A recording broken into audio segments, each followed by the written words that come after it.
I mean, autism, according to society, it's a neurological view of thinking, but in my eyes, it's a different way of thinking, not a disabled way of thinking. Because yes, we do think differently and outside of the box, but who cares, man? We all think differently. It's important to do the best you can in life. That's all people want from you. You're listening to Brainwork Framework, a business and marketing podcast, brought to you by focus-biz.com. To another episode. With us today is the Executive Director of Autism Rocks and Rolls Corporation and Nonprofit, Sam Mitchell. So excited to have him on today. Sam, how are you doing? Hey, buddy. Good to be here. Thanks for having me on. I appreciate it. Of course. It's absolutely our pleasure. Wanted to ask you more about what got you into the nonprofit work that you're doing today. Tell us more about that journey. Yeah, sure. I can do a little introduction to myself. So what I do is I run a podcast called Autism Rocks and Rolls. It's a podcast about autism, rocks and rolls. It's called that, but anyway, it's a podcast about autism and how we cope with daily struggles that you may or may not understand. Through the podcast, it's grown so much. I developed sponsors, board of 6. I think 6, right? Yep. Okay, thanks. I had to check with my partner.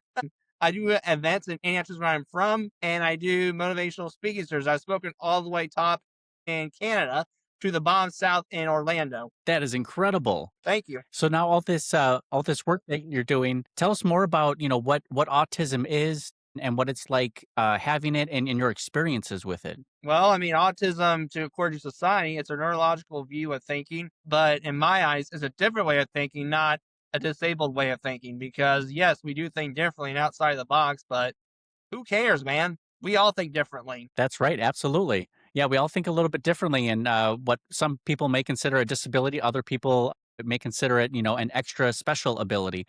So it's all about, how you work with what you're given. It really is, man. Some people you gotta get the tools what we're given to you. Utilize them to the best of your ability. Of course, absolutely. And the tools that you've been given now, you're using it for good for your nonprofit. There's a lot of people that I've met who are either running nonprofits or have been a part of them in some way. What is your experience like working this nonprofit? It's a lot of work, isn't it? Putting everything together? Yeah, my partner does mainly the legwork. I do the podcasting, so I get to do the fun part. While she gets event ordeal and the speaking engagements ordeal, but I try to help out when I can. Very nice. And it's important for all of us to play off of our strengths and things that we enjoy doing or just happen to be good at. Yeah, it really is, man. It's important to just do the best you can in life. That's all people want from you. Absolutely. I've always felt like a personal responsibility to try to give back or, share an energy that impacts people in a positive way. And a lot of the work that you do does that because it combines music. Everybody loves that with awareness. Tell me more about some of that mission and some of the galas that you're working on. Can you say again? I'm sorry. Well, sure. Tell me more about kind of the combination of the music and the fundraising galas that you're putting together. Well, the music is just from the hobby ordeal. I'm a fan who likes to listen to rock and roll music. I like AC/DC, Nickelback, Elvis Presley, Motley Crue, Papa Roach. Just a hobby of mine. I've seen ZZ Top and Leonard Skinner in concert. The gala-wise, we are actually heading home from a tour. We are having, I can't say who, because we might have a possible AGT finalist. We're still in the works with him, but we just got back from touring the Dimensional Mill in Bloomington, Indiana, and it's a good possibility we might be using that. Wow, that is super exciting. What does it take to build connections like that? Did you happen to stumble into them? Were they introduced to you? Oh, I promote myself and don't shut up. And then I try to find their direct contact. If they have a booking link like this AGT finalist, because he was on my podcast before we decided to possibly have him at our gala, I went to his website and found his booking manager, who I learned happened to be his mother. Just asked him on. So you went in directly and just said, if there's a will, there's a way. I'm gonna make this happen. And you went into full private investigator mode and found how to contact and get the ball rolling. I have to give you so much credit for that because so many other people would be terrified to even try something like that or even think about that. Yeah, I'll give you another example for you too. I wanted someone on from, I'm a big pro wrestling fan too. They have this series called Dark Side of the Ring, and his story is he went from playing a terrorist in professional wrestling to being a teacher and then a principal and then an HR employee for a school district, and I've had 11 wrestlers. That reminds me, thank you. But also, what happened with him was what I did to get him was I contacted him by calling the school district and hitting HR because he's the HR employee. What happens later when my mom is at the school and I'm in the gym because I'm bored? I get a call that says, "Hey, I got your message. I want to come on your show." Wow. Just another fantastic example of taking the initiative, taking action to get some results here. And what is it like trying to fundraise and solicit donations for an idea? Is this getting like actual money? Is this sometimes you get a venue or people donated?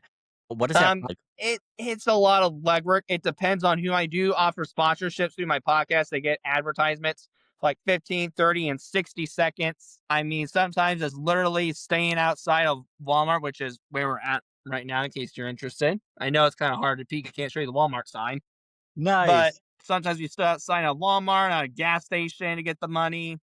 It's fundraising events. We done a gala for, I think the one we're going to do is our fifth one, if I remember correctly. We do a motorcycle poker run, and then we used to, but that's sell food at our local pumpkin patch. But due to them changing directions, we're going to have to pick a new event. And I thought of a couple. I thought of selling food at our local Harley Davidson or an Autism Rocks and Rolls karaoke night. Ooh, those are all great ideas. Yeah, I thought of them. I mean, we do a lip sync because my board president lives in Pontiac. The inspiration came from that because I thought, well, we do lip sync. Why not do karaoke? That is the perfect shift. And again, people love music. They love to lip sync and give them a platform to sing at, and they're going to take that all day. Yeah, there's kind of an inside joke with my mother in the lip sync. She always gets fourth place because she's a teacher and her school does lip syncs as well to fundraise because they decided to take the kids to Washington D.C. every year for an eighth grade school trip, and they had to fundraise. So what they did was this lip sync competition. So my mother decided, hey, can we do lip sync at your venue? Sure, why not? And it's actually raised some funds. I gotta admit. That is absolutely incredible.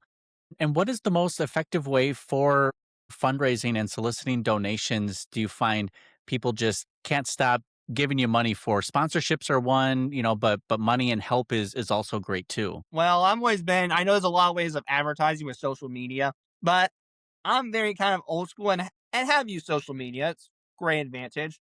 But to me, nothing beats word of mouth. Percent. Even though I went to school for marketing and all things, digital and print advertising, there is nothing quite like word of mouth. It lets you know that you're doing something right because people can't help but talk about it and spread the word. Right. And I think people have a tendency to listen more in person compared to virtual still. Now, maybe in 6 years that might change. But I think for now, there's still the people like myself and maybe the older generation who rather hear it from themselves over how to use this phone. Yes, yes, absolutely. And for those who are interested in getting connected and helping your organization and supporting the cause, where can people find you and connect with you online? I'm not a hard guy to find. If you Google me in your search engine optimization, something will pop up. Just do me a favor. Don't type in Sam Mitchell because you get a basketball player. And although we've won our state championship recently, I've not been a part of the football scene or basketball scene. It's better to Google search Autism Rocks and Rolls. That's where you'll find my information. Very nice. Excellent. And we'll have links available down in the show notes and the description so everyone can get connected here. Sam, what are you looking forward to most in 2026? You've been doing this for 5, 6 years. You've built up this incredible following and organization. What is on the horizon for the next year for you? Well, this ain't really more of business, more personal, but I'm looking forward to a possible trip in Hawaii, brother. Hey, that is amazing. Tell me more about that. Well, it was a college gift. We were supposed to go last year, but unfortunately, my father had to have knee replacement surgery, and Hawaii money turned to knee replacement surgery money. So they had to wait another year, and we're going to go hopefully in the summertime. Well, very nice.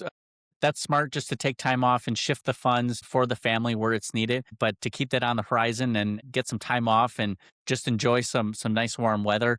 I feel like it's a little bit colder where you are. Maybe not as cold as up.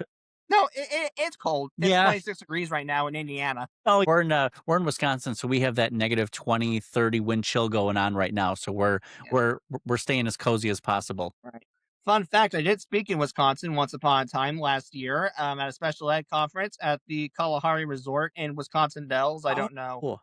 how far that is from you, but we may have crossed paths. Who knows? That's amazing. Yes, I'd probably say 2-hour drive for where I am in Milwaukee here, but it's a popular destination spot to go Oh, I've to. been in Milwaukee too, actually. Oh I've actually yeah, been in Milwaukee. My dad took me to see one of our favorite acts called the Moonshine Bandits. They play in local bars and they're kill the house. I wish they perform on the big stage, but he actually also took me to see the Harley Davidson Museum. that is so awesome because you mentioned that earlier, and I was going to say, have you ever been to the Milwaukee one? Because this is one of the birthplaces for Harley Davidson. I have, and it was really fun, I have to admit. Very nice. That is I didn't awesome. realize too how autism friendly they were because Oh, really? when you went in there, I may be the one who noticed this, but they had like Autism United States and Wisconsin signs. And then they, at the same day they were doing a poker run, I think, for the Autism Society in Wisconsin. And unfortunately, I didn't get to participate, but when I was driving and leaving, I saw the bikers come back from their ride. Wow. It's so And I fantastic. think too, they've been in the news a couple times. I think one little boy had autism, and I think he was like treated so nice by the bikers. I think they made him a patch Oh, for his vest because that's has to be his special interest is motorcycles. He had a motorcycle name. He was titled Cookie Monster. It was a good story. that is amazing. I know quite a few bikers, and a lot of them support nonprofit or are nonprofits themselves.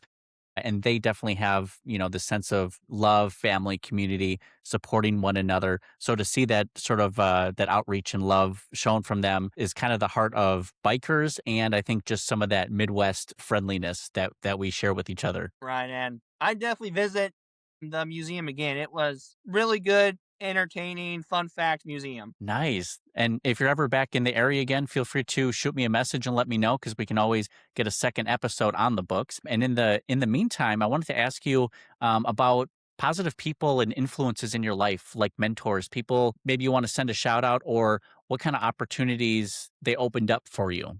Well, okay, maybe I can give us some shouts here. I got a shout out my board here. We wouldn't be anywhere near the amount of money we had if they were involved. Let's shout out to our sponsors here. We have Employ You. They're brand new. I had tattoo parlor shop. Unfortunately ran out of business, but shout out to the person who owns it. I'm trying to think of who else here for you. Shout out to my local pumpkin patch who's helped out. And I would also say shout out to just people who've helped me out, man. Shout out to the previous guest and the biggest autism advocate of all, Temple Grandin. I've had her on the show and it was a wonderful experience. We're actually buddies still. And here and there we check on each other. Nice. That is incredible. It's inspiring to hear about that again sense of community and just the positivity we can share by helping each other and working together. It's so difficult to do things alone. We're much stronger as a community working towards a collective purpose. So the fact that you guys have made that your mission and you give so much credit to others for helping you out, it says a lot. It says Yeah, I've waited to take a stand for 16 years, brother, and I haven't stopped since. I mean, after dealing with bullying, exclusion, and stereotypes for 15 years, you get sick of it, and something had to change, brother. Really did. And I love that you use that as motivation for yourself. You didn't want to feel like, oh, it's easy to get defeated. So the fact that you use that as motivation and wanted to stop it and then change the perception about everything that you're going through and others deal with. Again, kudos to you, Sam. Great job with everything. Thanks, brother. I appreciate it. Of course, absolutely. Wanted to thank you again for coming on to share your journey and your experience with us. Wanted to open up the floor if you have any closing remarks that you wanted to share with our audience. Well, as your remarks, I mean, this is my kind of life advice. It's not really words of wisdom as much, in my opinion, the truth of life. If the world could be nice and not act so stupid, I think we get along so much better in this world. Don't you think, brother? Say it again louder for the people in the back. Okay. Be nice and don't be stupid. Hey, those are words to live by. That is absolutely great advice and definitely falls under the tips, tricks, and wisdom piece, which is so greatly appreciated from all of our guests here. Well, hey, thank you again, man. I had a blast. Absolutely. We appreciate it. Sam, thank you again for coming on to the show. I'm just pausing a moment we can edit out just to let Sam know. Make sure you keep your phone open while it uploads the recorded sessions. Once I end this, just make sure you keep your phone open so it uploads your video. Yeah, I've used Riverside several Oh, you times. perfect. Ain't my first rodeo. I love it, man. Well, congrats again, and looking forward to the other rodeos that you're putting together. I'll hit the stop button here, and then I'll just do a quick wrap up.